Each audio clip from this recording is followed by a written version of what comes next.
اچھا پھر تو یہ تھا ایک صحابہ رضوان اللہ علیہم اجمعین. ہاں جی یہ ہو چکا تھا پہلے. اس پہ تو میں بات کر چکا ہوں پہلے. اس کا ایک پہلو رہ گیا. فضیلت کے دعوی ہیں اصل میں تو. انہوں نے توہین کے جو نا مجھے وہ حضرت امام حسین اور حضرت علی رضی اللہ تعالیٰ عنہ صحابہ کی تعریف میں جو وہ الگ ہے اپنے پاس. جی حضرت. اس کتاب میں جو موقف اختیار کیا گیا ہے وہ وہی ہے جو سب مولوی ہمیشہ سے کرتے چلے آئے ہیں. یعنی حضرت مسیح موعود علیہ الصلوۃ والسلام کی تحریروں میں سے وہ حصے جہاں اپنی بحیثیت مسیح فضیلت کا ذکر ہے یا مسیح مادی کے طور پر ان کو نکال کر عامت الناس میں جوش دلاتے ہیں. اور یہی طریق اسمبلی میں بھی اختیار کیا گیا. حالانکہ تقویٰ کا طریق یہ ہے کہ پہلے اصولی بحث کی جائے کہ اہل اسلام کے نزدیک مسیح کا مقام کیا ہوگا, وہ امت سے کہ دوسرے لوگوں سے ادنا ہوگا یا نہیں ہوگا. اور اس سلسلے میں جو حوالہ تھا پہلے میں پڑھ چکا ہوں, وہ ہے آپ کے پاس اویلیبل؟ نہیں, وہ جو ہاں جس میں وہ کہتے ہیں کہ سب اور پچھلوں سے امام مہدی, ہاں وہ ہے حوالہ. اب میں ابھی چاہوں گا کچھ دیر تک. تو پہلی بات تو یہ ہے کہ اس میں بجائے اس کے کہ انسان بے وجہ جوش میں آئے اور آپس میں خام خواہ کی بحث شروع کر دے, فضیلت کے موضوع پر جب حضرت مسیح موعود علیہ الصلوۃ والسلام سے سوال اٹھایا گیا ہے بحث کے دوران آپ نے مجبوراً یہ گفتگو کی ہے. لیکن آپ کو شوق نہیں تھا کہ خام خواہ اپنی فضیلت کے قصے بیان کرتے رہے, بلکہ حضرت مسیح موعود علیہ الصلوۃ والسلام پر جب خدا تعالیٰ نے وہی نازل فرمائی اور آپ کو کہا کہ تو وہ مسیح ہے جو پہلا مسیح فوت ہو چکا ہے اور تجھے مسیح کا لقب دیا جاتا ہے, تو حضرت مسیح علیہ السلام لکھتے ہیں کہ مدتوں میں اس سے بہت گھبراتا رہا اور اپنے تئیں یہ تعبیر کرتا رہا کہ میرے مسیح سے کیا نسبت, مطلب تھا میں ایک امتی عام انسان ہوں, غیر نبی ہوں, اور اس کا کچھ کوئی معنی ہوں گے. اس سے حضرت مسیح علیہ السلام کی حقیقی اصلی ذہنیت کا اندازہ ہوتا ہے. آپ کی طبیعت میں بے حد عجز تھا, انکسار تھا, کوئی فخر کی عادت نہیں تھی. لیکن جب مناظرے ہوئے ہیں, جب غیروں سے مقابلے ہوئے ہیں, تو اس وقت جو اصولی مسلک ہے اس کو بیان کرنے میں آپ نے خوف بھی نہیں کھایا اور بالکل بے جھجک بیان کیا ہے. یہاں آپ کا یہ مسلک ہے یعنی آغاز میں, جب وحی کے آغاز میں, کہ میں یہ سوچتا رہا کہ میں نبی نہیں ہوں, اس لیے جب مجھے مسیح کہا جاتا ہے تو محض ایک اعزازی لقب ہے, اس کی کوئی حقیقت دوسری نہیں. یہاں تک کہ بارش کی طرح وہی نازل ہوئی, مطلب ہے متواتر اللہ تعالیٰ نے وہی فرمائی اور زور کے ساتھ یہ واضح کیا کہ تو امت محمدیہ میں محمد مصطفیٰ صلی اللہ علیہ وسلم کی اطاعت میں نبوت کے مقام پر فائز کیا گیا ہے. یہ امتی نبی یا ذلی نبی, یہ جتنے بھی الفاظ آتے ہیں یہ مراد اس سے یہی ہے. من یطع اللہ والرسول والی آیت کے تابع اطاعت محمد مصطفیٰ اور اطاعت خداوند میں, خدا تعالیٰ کی اطاعت میں آپ ایسے مقام پر پہنچے کہ اللہ کے نزدیک آپ کو اس زمانے کا امام مسیح بنایا گیا اور اس پہلو سے آپ کو نبی اللہ فرمایا گیا. جب اس مرتبے تک پہنچے ہیں آپ تحقیق کے, تو وہی کی شدت کی وجہ سے, اور پھر وہ حدیث جو مسلم کی حدیث ہے جس میں حضرت صلی اللہ علیہ وسلم فرماتے ہیں کہ مسیح آنے والا مسیح جس کا ذکر فرما رہے ہیں وہ نبی اللہ ہوگا, تو آپ کے لیے اس کے سوا چارہ نہیں تھا کہ اپنے آپ کو امت محمدیہ میں نبی تسلیم کریں. اب یہ جتنی لغو جذباتی بحثیں ہیں ان کا حل اسی میں ہے کہ پہلے یہ ہم سے بات کرو کہ آپ کے نزدیک نبی کا مقام غیر نبی سے ادنا ہوتا ہے یا بڑھ کے ہوتا ہے. امر واقعہ یہ ہے کہ بعض شیعوں نے جب مبالغہ عملی سے کام لیتے ہوئے حضرت علی رضی اللہ تعالیٰ عنہ کو انبیاء سے بڑھ کر قرار دیا, تو اس پر تمام سنی علماء بہت مشتعل ہوئے اور ان پر جو الزام لگاتے ہیں کہ یہ دائرہ اسلام سے خارج ہو گئے, اس میں ایک یہ بھی ہے. تو کم سے کم سنیوں کو تو یہ ایک مسلمہ عقیدہ ہے کہ مسیح چونکہ نبی اللہ ہے، کوئی دوسرا امتی اس سے افضل نہیں ہو سکتا۔ اب سوال یہ ہے کہ مسیح جب آئے گا تو ان مولویوں کے نزدیک کیا دعویٰ کرے؟ وہ یہ کہے کہ میں نبی اللہ ہوں لیکن امتیوں کے دوسرے امتیوں سے ادنا ہوں اور ہر غیر امتی مجھ سے افضل ہے، تمام صحابہ مجھ سے افضل ہیں اگرچہ میں مسیح ہوں، یہ دعویٰ کریں تو مولوی سب جھٹلا دیں گے کہ تم کہاں سے نبی اللہ بن گئے؟ یہ تو مسلمان عقیدہ ہے سراج اعظم کا کہ حضرت صلی اللہ علیہ وسلم کے صحابہ اپنے اپنے مرتبے اور مقام کے باوجود نبی اللہ سے افضل نہیں اور مسیح ان سے افضل ہوگا۔ اس کے متعلق تو میں اتنے حوالے پہلے پڑھ چکا ہوں کہ ان کو دہرانے کی ضرورت نہیں۔ بس اس بحث کا رخ یہ ہے، اصل اس سے ہٹ کر کسی دفاعی اور کمزور بحث کی ضرورت نہیں ہے۔ جو ٹوک بات کرو کہ تمہارے نزدیک کیا عقیدہ ہے، اگر ہمارے نزدیک بھی وہی عقیدہ ہے تو پھر تکلیف کیا ہے؟ بین ہی ہمارا وہی عقیدہ ہے، مسیح موعود علیہ السلام کا یہ عقیدہ تھا، اصولی بحث تھی کہ آیا حضرت مسیح موعود علیہ السلام بحیثیت مسیح موعود، بحیثیت مہدی موعود دوسروں سے افضل ہیں کہ نہیں ہیں؟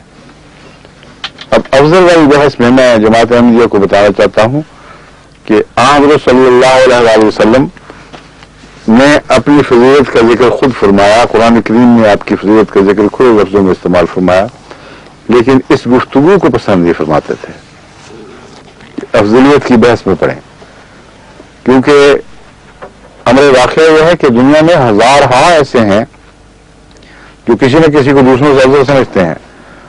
اگر یہی بحث چل پڑے تو جو مذہبی رہنما ہیں ان کو اشتعال انگیزی کا موقع ملتا ہے۔ چنانچہ حضرت اقدس محمد مصطفیٰ صلی اللہ علیہ وسلم کے زمانے ہی میں بعض لوگوں نے جو ان کے مرید تھے حضرت یونس بن متہ کے، انہوں نے جب سنا بعض صحابہ سے کہ رسول کریم صلی اللہ علیہ وسلم ان سے افضل ہیں تو وہ مشتعل ہوئے اور آپس میں ان کی تیز تکرار ہو گئی، تو میں ہوئی۔ اس پر جب حضور اکرم صلی اللہ علیہ وسلم کے سامنے یہ معاملہ پیش کیا گیا تو آپ نے فرمایا لا تفضلونی علی یونس بن متہ، مجھے یونس بن متہ پر فضیلت نہ دو۔ پھر باوجود یہ فرمانے کے کہ لو کان موسیٰ و عیسیٰ حیین لما وسعہما الا اتباع، کہ اگر موسیٰ اور عیسیٰ زندہ ہوتے تو میری اتباع کے سوا ان کے بس چارہ نہ رہتا۔ یہ فرمانے کے باوجود جب حضرت موسیٰ کی قوم سے یعنی یہود سے کسی صحابی کی بحث ہوئی اور اس نے کہا حضرت محمد رسول اللہ صلی اللہ علیہ وسلم سب سے افضل ہیں تو ناراض ہوا، اور جب یہ معاملہ حضور کی خدمت میں پیش کیا گیا تو آپ نے پھر وہی بات فرمائی لا تفضلونی علی موسیٰ، مجھے موسیٰ پر فضیلت نہ دیا کرو۔ یہ ہرگز مراد نہیں کہ میں افضل نہیں ہوں، افضل ہونے کا تو خود دعویٰ ہے اور بڑے واضح کھلے الفاظ میں دعویٰ ہے۔ قرآن کریم نے خاتم کے علاوہ بھی آپ کی سرداری کا ذکر فرمایا ہے۔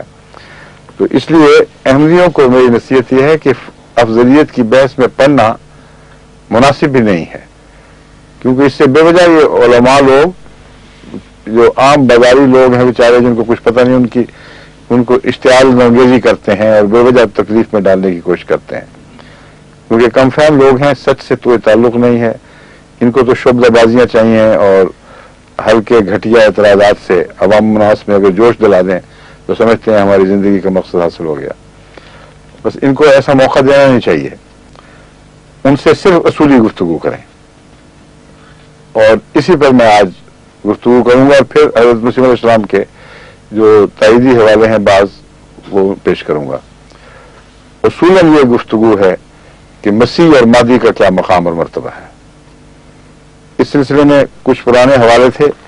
حضرت علی کا چونکہ رضی اللہ تعالیٰ عنہ کا خاص طور پر ذکر چلا ہے اور حضرت امام حسین کا، حضرت مسیح موعود علیہ السلام سے جب غالی شیعوں کی گفتگو ہوئی تو وہ یہ بحث اٹھا رہے تھے جہاں سے حوالے لیے گئے ہیں کہ حضرت علی رضی اللہ تعالیٰ عنہ ہر دوسرے سے افضل ہیں اور نبیوں سے افضلیت کی بات بھی کی گئی۔ اس پر حضرت مسیح علیہ السلام نے فرمایا کہ دیکھو اس قسم کی مبالغہ آمیزیاں نہ کرو، حضرت امام حسین کا بھی کہتے تھے کہ وہ بھی سب سے افضل ہیں. آپ نے فرمایا کہ حضرت امام حسین کا تو قرآن میں نام نہیں ہے جبکہ زید کا نام ہے, ابو بکر کا ذکر ہے, علی کا ذکر نہیں ہے. شیعہ اور ذریعے سے بنانے کی کوشش کرتے ہیں مگر واضح طور پر تو صرف حضرت ابو بکر ہی کا ذکر ہے. پھر آپ نے فرمایا کہ دیکھو حضرت امام حسین کو تم ابنیت کے قائل ہو اس لیے تم فضیلت دے رہے ہو, حالانکہ قرآن کریم حضرت صلی اللہ علیہ وسلم کی ابنیت کی کلیت نفی فرما رہا ہے. ما کان محمد ابا احد من رجالکم, تو فرمایا حضرت امام حسین رجال تھے میں سے تھے کہ نہیں. یہ ایک بحث ہے, اس کو توڑ مروڑ کے بعض حصوں کو اٹھا کر اشتعال انگیزی کے لیے جاہل آدمی پیش کر رہا ہے. کوئی عقل ہی نہیں ہے. موقع دیکھے, محل دیکھے, گفتگو کیا ہو رہی ہے. اور حضرت مسیح السلام بالکل صحیح فرما رہے ہیں کہ قرآن کی روح سے تو حضرت امام حسین رسول اللہ علیہ وسلم کے بیٹے نہیں کہلا سکتے, حضرت فاطمہ اور حضرت علی کے بیٹے کہلا سکتے ہیں, کیونکہ قرآن فرماتا ہے ما محمد ابا احد من رجالکم, ایک بھی تم میں سے ایسا شخص نہیں مرد ہو جو جس کا رسول اللہ علیہ وسلم باپ ہو. ما کان محمد ابا احد من رجالکم. اب یہ جو بڑی قوی دلیل دی ہے, روحانی طور پر اولاد تسلیم فرماتے تھے اور وہ الگ گفتگو کر رہے ہیں. ان سب حوالوں کو چھوڑ دیتے ہیں اور شرارت کے لیے اس قسم کی باتیں لیتے ہیں. حضرت علی کے متعلق فرمایا کہ دیکھو میں زندہ موجود ہوں تمہارے اندر, مجھے اللہ تعالیٰ نے روحانی طور پر اور علی کا مقام اور مرتبہ بخشا ہے, کیونکہ امام مہدی میں یہ مرتبے شامل ہیں. اور یہ عقیدہ تمام اہل سنت کا ہے اور ہونا چاہیے کہ امام مہدی کے اندر الویت کا مرتبہ شامل ہے, اور اگر وہ نہیں مانتے تو ان کی بے وقوفی ہے, کیونکہ افضلیت تو بڑا مانتے ہیں, یہ تو شامل ہونا تو اس سے بہتر بات ہے. تو حضرت مسیح علیہ السلام نے فرمایا کہ میں زندہ موجود ہوں تمہارے اندر اور خدا گواہ ہے کہ اس نے مجھے بنایا ہے. تو تم جو ایسی بحثوں میں پڑھتے ہو جہاں دونوں فرقے شیعہ اور سنی اپنی اپنی حدیثیں نکالتے ہو اور دوسرے کی حدیثوں کو جھٹاتے ہو, یہ بحث ہے مسیح علیہ السلام کی. اور اندھیروں میں پڑے ہوئے ہو, ہر آدمی اگر شیعہ ہے تو کہے گا سنی حدیثیں جھوٹی اور ہماری حدیثیں سچی, اور ہم حضرت علی کی فضیلت تمام صحابہ پر اور حضرت ابو بکر وغیرہ پر خصوصیت سے ثابت کر چکے. جب سنی اپنی حدیثیں پیش کرتے ہیں تو کہتے ہیں تمہاری حدیثیں جھوٹی ہماری سچی. اس جھگڑے کو طے کرنے کے لیے مسیح موعود علیہ السلام نے فرمایا کہ میں تم میں زندہ موجود ہوں. تم مردہ علی جو فوت ہو چکے اور ان کے متعلق ان کی حقیقت سمجھنے کے لیے تمہارے پاس کوئی قطعی ذریعہ موجود نہیں رہا, کیونکہ ایک دوسرے کی حدیثوں کو جھٹلا رہے ہو. مجھ سے پوچھو. اور یہ جو ہے نا پوچھنا, یہ ایک بہت ہی گہری حکمت کی بات ہے جو ایک حدیث نبوی کی طرف اشارہ کر رہی ہے, کیونکہ حضرت صلی اللہ علیہ وسلم نے امام مہدی کا مقام بھی اور عیسیٰ کا مقام بھی حکم عدل کا بیان فرمایا ہے. بس اگر حضرت مسیح موعود علیہ السلام وہی ہیں تو کیسے ممکن تھا کہ آپ اپنے حکم عدل ہونے کا انکار کرتے, مولویوں کے ساتھ ہاتھ جوڑ لیتے کہ نہیں بھی مجھے خدا نے بنایا تھا مگر میں آپ سے بڑا ڈرتا ہوں, آپ کی بے زبانی جو ہے اس سے میں کافی زخم کھا چکا ہوں, میری توبہ میں حکم عدل نہیں. مسیح موعود علیہ السلام تو وہی ذکر کر رہے ہیں کہ تمہاری بد زبانیوں کے باوجود میں جانتا ہوں کہ تمہاری تیز تلواریں جو زبان کی چلتی ہیں وہ سخت مجھ پہ ظلم کریں گی اور کر چکی ہیں, لیکن میں حقیقت حال سے بیان سے باز نہیں آؤں گا. یہ عظمت کردار ہے اور اصولی بحث ہے. فرماتے ہیں خدا نے جب مجھے اس مقام پر فائز کیا ہے تو مجھ سے پوچھو, میں تمہیں بتاؤں گا کہ اصل حقیقت کیا ہے. اور وہ حقیقت یہ بیان فرمائی کہ حضرت ابو بکر بلا فصل خلیفہ ہیں, حضرت عمر نمبر 2, جس طرح تقدیر الہی ظاہر ہوئی ہے اس میں شک کی کوئی گنجائش نہیں. اور یہ سنی علماء وہ عبارت شیعہ مناظرے سے عبارتیں اٹھاتے ہیں اور سنیوں کو انگیخت کرنے کے لیے اور شیعوں کو انگیخت کرنے کے لیے استعمال کرتے ہیں, حالانکہ موقف ان کا اور وہ بھی بڑے مضبوط دلائل سے بیان کیا جا رہا ہے. اس لیے یہ بحثیں سب بیکار ہیں, کیا الفاظ کہے کیوں کہا. بنیادی بات یہی ہے کہ حضرت مسیح موعود علیہ السلام کا دعویٰ تھا میں مسیح ہوں, حضرت مسیح موعود علیہ السلام کا دعویٰ تھا میں مہدی ہوں. اور یہ شیعہ اور سنی دونوں امام مہدی اور مسیح کے لیے بہت بڑا مرتبہ مانتے ہیں. کوئی دعوے دار جو سچا ہو وہ بھی وہی بات کہے گا اور جو جھوٹا ہو ان کے نزدیک وہ بھی وہی بات کہے گا. کیونکہ جب آپ کہہ دیں کہ میں اس منصب پر ہوں تو اس منصب کے لوازمات بیان کرنا اور انہیں تسلیم کرنا ایک لازم بات ہے. کوئی یہ تو نہیں کہہ سکتا ہے میں ہوں ڈپٹی کمشنر مگر ایک تحصیل کا افسر بھی نہیں ہوں اور چپراسیوں سے بھی بدتر ہوں. اور تحصیلدار تو بہت معزز مقامات پر ہیں, تھانے دار تو میرے بہت اعلیٰ افسران ہیں. کون کہے گا ایسے ڈپٹی کمشنر کو کہ تم ڈپٹی کمشنر ہو گئے تم باہر پاگل و جنونی ہو؟ اگر وہ یہ کہے کہ بڑے بڑے اچھے لوگ, بڑے بڑے اعلیٰ افسر اور قابل لوگ موجود ہیں, مگر اللہ نے مجھے یا حکومت نے مجھے جس مرتبے پر فائز کیا ہے اس کا مقام یہ ہے, وہ ان سے بالا ہے اور یہ مقام حکم عدل ہونے کا ہے. پر حضرت مسیح موعود علیہ السلام کی بحث فضیلت کے بے وجہ اظہار کے لیے کبھی بھی نہیں ہوئی. آپ نے بحث کے دوران جب مناظر نے ایک ناجائز مسلک اختیار کیا اس کو سمجھانے کے لیے اس کے مقابل پر دلیل دی اور اپنا مقام بیان ہی وہ بیان کیا جو امام مہدی اور مسیح کا ہونا چاہیے. اس پر بات ختم ہے. اگر مسیح اور مہدی کے مقام سے بڑھ کر بیان کیا تو نکالو, یہ بحث کیوں نہیں اٹھاتے؟ اس لیے احمدیوں کو اس سے بالکل مروب ہونے کی ضرورت نہیں. ان کو چیلنج کریں, میدان میں کھینچ کے لائیں کو تم بتاؤ مسیح اور مہدی کا کیا مقام ہے. اب دکھاؤ ذرا عبارت. بہت عبارتیں میں پڑھ چکا ہوں, میں ساری نہیں پڑھوں گا, مگر علامہ باقر مجلسی کی یہ عبارت تو میں دوبارہ پڑھ دیتا ہوں کیونکہ شیعوں کو انگیخت کرنے کے لیے خصوصیت سے حضرت مسیح علیہ السلام کے یہ حوالے پیش کیے گئے ہیں کہ میں علی سے افضل ہوں یا علی مجھ میں ہے, میں وہی علی ہوں جو دوبارہ, علی کا افضل کو لفظ نہیں آتا, میں وہی علی ہوں دوبارہ تم میں زندہ موجود ہوں. تو وہ جو فوت ہو چکا ہے اس کے متعلق اپنے قصے کا اپنے روایتوں کے جھگڑوں میں مبتلا نہ ہو. تمہاری روایتوں سے مسئلہ حل نہیں ہوگا, دونوں ایک دوسرے کی روایتوں کو جھوٹا کہہ رہے ہو. میں موجود ہوں تمہارے اندر, مجھ سے پوچھو. اس سے بہتر مسلک اور کوئی ہو نہیں سکتا تھا.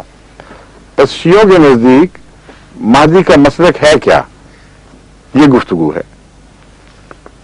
علامہ باقر مجلسی اپنی کتاب بہار انوار میں لکھتے ہیں یقول مہدی یا معاشر الخلائق الا ومن اراد ان ينظر الى ابراہیم و اسماعیل فہا انا ذا ابراہیم و اسماعیل ومن اراد ان ينظر الى موسى و یوشع فہا انا ذا موسى و یوشع الا ومن اراد ان ينظر الى محمد و امیر المومنین صلوات اللہ علیہ فہا انا ذا محمد صلی اللہ علیہ وسلم و امیر المومنین. اور اس کے بعد کیا ان کے پاس عذر باقی رہ جاتا ہے جھگڑنے کا؟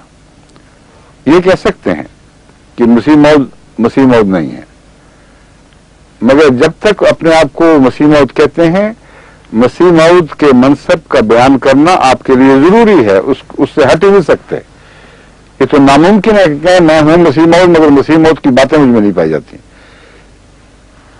ایسی جہلانہ بات یہ کرتے ہیں, یہ سوچ کیسے سکتے ہیں کہ کوئی شخص دعویٰ مسیح موعود کا کرے اور اپنی علامتیں چپراسیوں کو بیان کرے. جو مسیح موعود کا دعویٰ کرے گا مسیح موعود کی علامتیں بتائے گا, وہ یہ علامتیں ہیں. اس کا ترجمہ ہے بہار الانوار جلد 13 صفحہ 202 سے لی گئی ہے. یعنی جب امام مہدی آئے گا تو اعلان کرے گا کہ اے لوگوں, اگر تم میں سے کوئی ابراہیم اور اسماعیل کو دیکھنا چاہتا ہے تو سن لے کہ میں ہی ابراہیم اور اسماعیل ہوں, اور اگر تم میں سے کوئی موسیٰ اور یوشع کو دیکھنا چاہتا ہے تو سن لے کہ میں ہی موسیٰ اور یوشع ہوں, اور اگر تم میں سے کوئی محمد صلی اللہ علیہ وسلم کو اور امیر المومنین علی کو دیکھنا چاہتا ہے تو سن لے کہ محمد مصطفیٰ صلی اللہ علیہ وسلم اور امیر المومنین میں ہی ہوں. یہ منصب کی بحث ہے. اب بتائیں علامہ باقر نے گستاخیاں کی ہیں, مگر اگر انہوں نے گستاخیاں کی ہیں تو پھر سارے شیعوں کا مسلک ہی یہی ہے حقیقت میں, کیونکہ کسی شیعہ نے ان پہ تان نہیں کیا. یہ ثابت شدہ حقیقت ہے. مجھے بتاؤ وہ عالم کون ہے جس نے علامہ باقر مجلسی کی اس عبارت کو کوٹ کیا ہو اور کہو کہ جھوٹ بولتا ہے، بد بکتا ہے، اس نے کفر کی بات کی ہے، دائرہ اسلام سے خارج ہو گیا، اس کو مارو کوٹو، اس کو جلاؤ، کیونکہ اس قابل نہیں ہے کہ شیعوں میں شامل کیا جائے. شامل ہے، امام ہیں ان کے، امام تو ان معنوں میں نہیں مگر بہت بڑے عالم اور ایسے جن کو عموماً سند مانا جاتا ہے. اب بتائیے سنی عبادت بھی کوئی ہے دوبارہ یاد دہانی کے لیے؟ پہلے پڑھ چکا ہوں. سنیوں کے لیے ایسے حضرت امام مجد علی ثانی ابن عربی، ان کے یہی بالکل مجد علی ثانی کا تو بہت ہی عظیم الشان ہے وہ خراج تحسین آنے والے ماضی اور مسیح کو. تو یہ جھگڑا بالکل لغو ہے. امام باقر کا میں نے کہا تھا نا، انہوں نے کوٹ کیا. علامہ باقر مجلسی نے یہ بات کہی ہے مگر حوالہ دیا حضرت امام باقر کا، وہ ٹھیک ہے. تبھی میرے منہ سے امام باقر بھی نکل گیا تھا، دو ہیں نام ملتے جلتے، اس لیے وہ شبہ ہو گیا. اچھا کیا آپ نے وضاحت کرا دی. علامہ باقر مجلسی ٹھیک ہے، انہوں نے کوٹ کیا ہے، لیکن اپنی طرف سے نہیں کہہ رہے. کہتے ہیں حضرت امام باقر علیہ السلام نے فرمایا. یہ مزید وضاحت کر دوں تو شیعوں کا تیر ہدف پھر کہ تیر کا ہدف صرف امام باقر ہی نہیں بنیں گے، حضرت نہ علامہ باقر مجلسی نہیں بنیں گے، حضرت امام باقر بھی بن جائیں گے. ان کو بھی پھر اسی تلوار سے ذبح کرو. کیوں تکلیف نہیں ہوتی اس کو پڑھ کے؟ صرف ایک شخصی نفرت ہے اور کچھ نہیں ہے. اصولی طور پر دیکھیں، کہہ دیں کہ یہ کہتے ہوں گے ہم نہیں مانتے، ہمارے نزدیک جواب جو مجھے عادتیں ہیں ہم لوگوں کی، جو کہتے ہیں کہیں، لیکن اصولی اختلاف کا حق ان کو کوئی نہیں ہے. مسلمانوں کو یہ کہہ کر اشتعال دینا ہے کہ کوئی حق نہیں ہے کہ انہوں نے بے عزتی کی ہے کسی کی، کیونکہ مسلک جو بیان کیا ہے ایک مرتبے کا، وہ مسلک وہی ہے جو سب بیان کرتے ہیں اور اس میں عزت بے عزتی کا کوئی سوال نہیں ہے.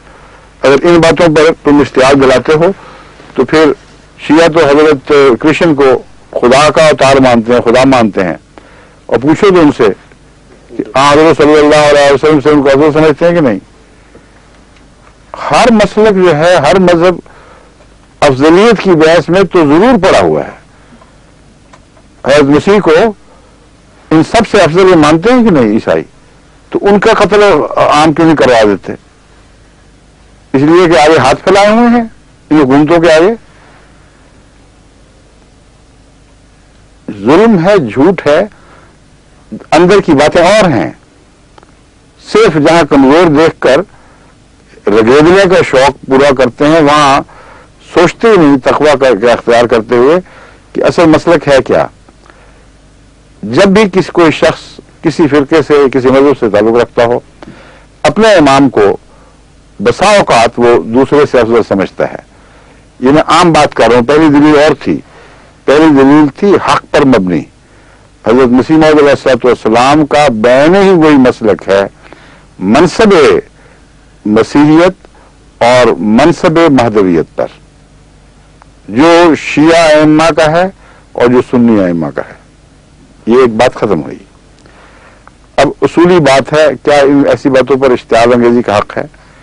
اس کا جواب یہ ہے کہ دنیا میں جتنے مذاہب ہیں، حضرت رام ہیں، حضرت کرشن ہیں، ہندو ان کو مانتے ہیں، حضرت زرتشت کو زرتشتی مانتے ہیں، بدھا کو ماننے والے بودھ ہیں. دنیا میں جتنے مذاہب ہیں ان سب کے بانیوں کے اپنے ایک مرتبے ان لوگوں کے ذہن میں ہیں، اور ان سے پوچھو تو بلا استثناء یہ جواب دیں گے کہ تمہارے نزدیک محمد رسول اللہ علیہ وسلم کا جو بھی مرتبہ ہو، ہمارے نزدیک وہ افضل ہیں. اس کو اشتعال انگیزی کیسے کہا جا سکتا ہے؟ یہ کہنے کا حق ہے کہ تم ان کو کہہ دو کہ ہم تمہارے بننے کی بات تمہیں پتہ چلے گا، اور یہ کہہ سکتے ہو کہ تمہاری باتیں ہم لغو سمجھتے ہیں. لیکن یہ کہہ کر کہ چونکہ یہ لوگ اپنے کسی امام کو بڑا سمجھتے ہیں مرتبے میں، اس لیے ان کا قتل غارت کو یہ حد تک رسول ہے، یہ انتہائی جاہلانہ مسلک ہے. اور دنیا میں کوئی قوم نہیں لیتی سوائے مولویوں کے. اب ضمن میں آپ کو یہ بھی بتا دوں کہ میں نے جائزہ لیا ہے تمام مذاہب کا اس دور میں بھی پہلے بھی، آج تک آپ کو آج تک تو نہیں کہنا چاہیے، پہلے بعض دور میں کچھ آپس میں جھگڑے کی باتوں پہ چلے ہیں، اس دور میں اس زمانے میں سوائے مولویوں کے جو مسلمان کہلاتے ہیں، کوئی مذہب کتنے فرقوں میں بٹا ہوا ہو، اس کے مذہبی رہنما ایک دوسرے کے خلاف قتل و غارت کا فتویٰ نہیں دیتے، نکال کے دکھائیں، اور یہ بحث نہیں کرتے کہ فلاں نے فلاں کی بےزتی کر دی، فلاں نے فلاں کی بےزتی کر دی۔ اب عیسائیوں میں سینٹس کا جھگڑا ہے، اور جو کیتھولسزم ہے وہ بہت سے سینٹس کو ماننے والا، یعنی کیتھولک مذہب، اور اس کے نتیجے میں ہر سینٹ کا، ہر ایک شخص نے، یہ گروہ نے اپنا ایک سینٹ بنایا ہوا ہے، اور اس کو وہ دوسروں سے افضل سمجھتے ہیں۔ اب یہ جھگڑے یہاں کیوں نہیں چلتے کہ فلاں نے کہہ دیا فلاں افضل ہے، اس کو قتل و غارت کرو، مارو کوٹو، اس کو عیسائیت سے باہر نکال کے پھینک دو۔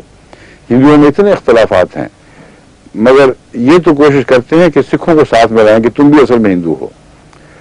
یہ تو کہتے ہیں کہ ہمارے اچھوتوں میں بھی ہاتھ نہ ڈالنا، یہ بھی ہندو ہیں، ان کو نہ ہم سے لے کے جاؤ۔ اتنا روشن دماغی ہے ان میں۔ یہ نہیں کہتے کہ یہ اچھوت ہمارے اندر کیا کرتے ہیں، پلید لوگ، ان کا ہندو مذہب سے کوئی تعلق نہیں۔ سکھوں کا کیا تعلق ہندو مذہب کا، انہوں نے توحید کا اعلان کیا، اور باقی سب کو کاٹ کاٹ کر پھینکنا شروع کریں تو جو اکثریت ہے ہندوستان میں ہندو کی، وہ نہایت معمولی اقلیت میں تبدیل ہو جائے۔ یہ اس لیے نہیں کرتے کہ وہ بے وقوف نہیں ہیں، اور یہ عقل جنہوں نے نہیں سیکھ لی وہ لگے ہوئے ہیں دہاڑی پر اس کام پہ، دن رات یہی مشورہ ہے کہ ایک دوسرے کے خلاف اشتعال انگیزی کریں، اور پھر عوام الناس کا دباؤ ڈلوا کر اپنی مرضی کی باتیں منوائیں۔ آج کل پاکستان میں یہی ہو رہا ہے، اور آپ دیکھ لیں اسمبلی میں کل کیا حرکتیں ہوئی ہیں، جو حتی کہ صحابہ اب شروع ہو گیا ہے، پہلے شروع ہوا تھا حتی کہ رسول، اس کو تو آنکھیں بند کر کے سب نے مان لیا، کسی کو ضرورت نہیں تھی کہ یہ سوال اٹھائے کہ کیا قرآن کی روح سے اور رسول اکرم صلی اللہ علیہ وسلم کے مسلک کی روح سے نبیوں کی ہتک کرنے والے کی کوئی دنیاوی سزا ہے کہ نہیں، کیا خدا کی ہتک کرنے والے کی کوئی دنیاوی سزا ہے کہ نہیں۔ وہ نکالتے، اس بحث میں پڑھتے، اس کی ضرورت ہی کسی کو نہیں ہے۔ مجال ہے حق بات کی خاطر کوئی کھڑا ہو سکے، اگر خطرہ ہو کہ اس میں عزت جائے گی، ٹوپی اترے گی، ٹانگ کھینچی جائے گی اور ممبری جائے گی، یہ اگر خوف ہو، کوئی نہیں ہے جو حق کے لیے کھڑا ہو۔ لیکن بعض مجبوریوں میں بعض دفعہ حق کے لیے کھڑا ہونا پڑتا ہے۔ اب جو پیپل پارٹی کی موجودہ حکومت ہے، ان میں شیعہ عناصر بھی ہیں اور کافی ان کا زور بھی ہے بیچ میں۔ اب وہ یہ بات پسند نہیں کرتے کہ احمدیوں کے ساتھ جو ہو چکا اب شیعوں کے ساتھ بھی دوبارہ کیا جائے، اور چونکہ صحابہ کی حد تک کا مسئلہ خصوصیت سے شیعوں کے ساتھ تعلق رکھتا ہے اور انہی کی خاطر اٹھایا گیا ہے۔ ایک پس منظر یہ ہے، اس لیے یہ لوگ اس کی تائید نہیں کر سکتے، لیکن پیپل پارٹی کی سنی بھی نہیں کر سکتے، کیونکہ اس بہانے پیپل پارٹی کو نقصان پہنچانا مقصود ہے۔ دوسرے پیپل پارٹی کے جو سنی ہیں وہ یہ سمجھتے ہیں کہ مولویوں نے خام خواہ شہمت ڈھائی ہوئی ہے، ایک اور ان کو ہتھیار دے دیا تو یہ تو سر پہ ایسے چڑھیں گے کہ پھر لاکھ کوشش کرو اتریں گے نہیں۔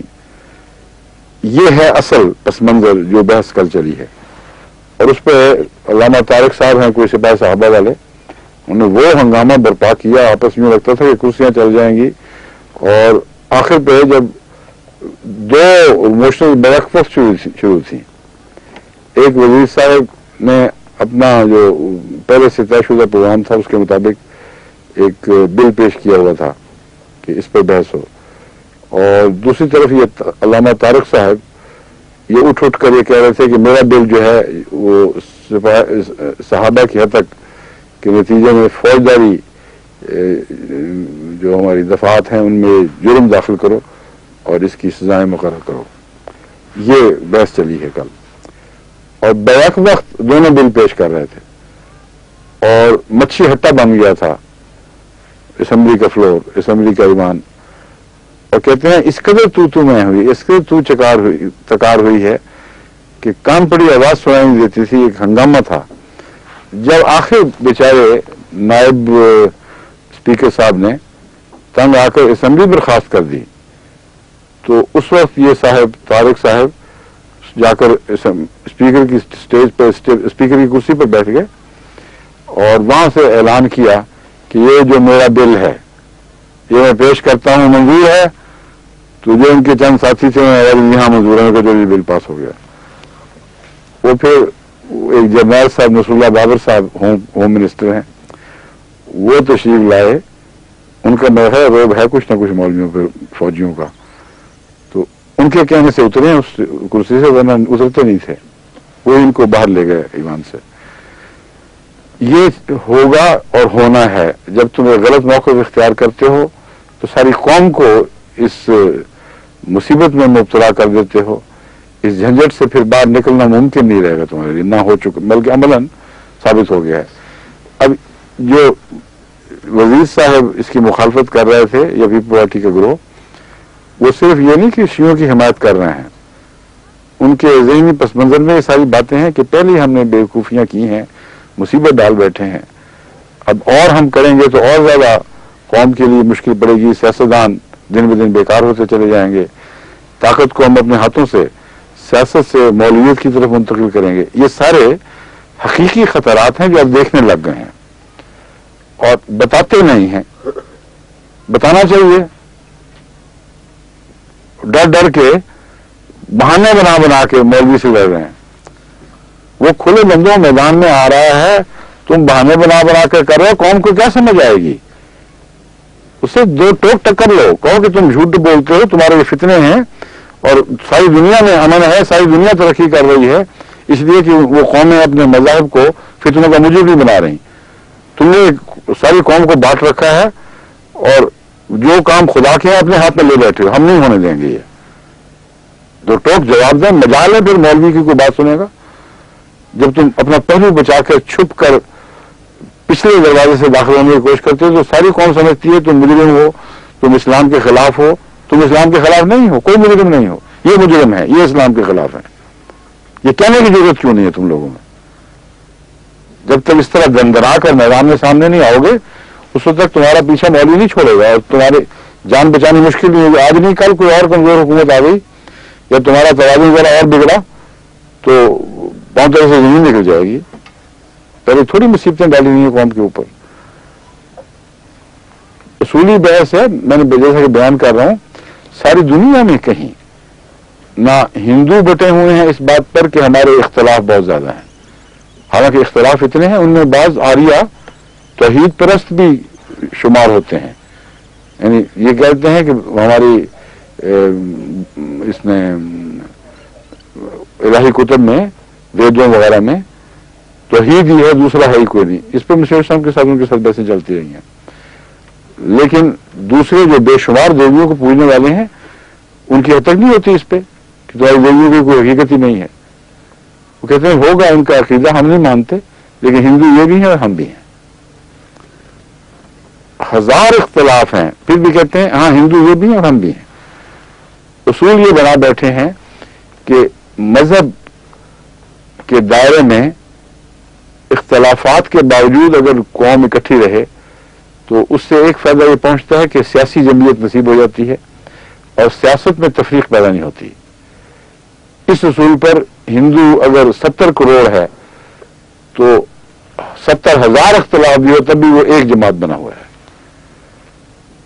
اور مسلمان اگر یہاں 12 کروڑ ہے تو وہ ایک دوسرے کی کھال اتار رہا ہے اور اسلام کو بہانہ بنا کر قوم کی جمعیت کو ٹکڑے ٹکڑے کیا جاتا ہے.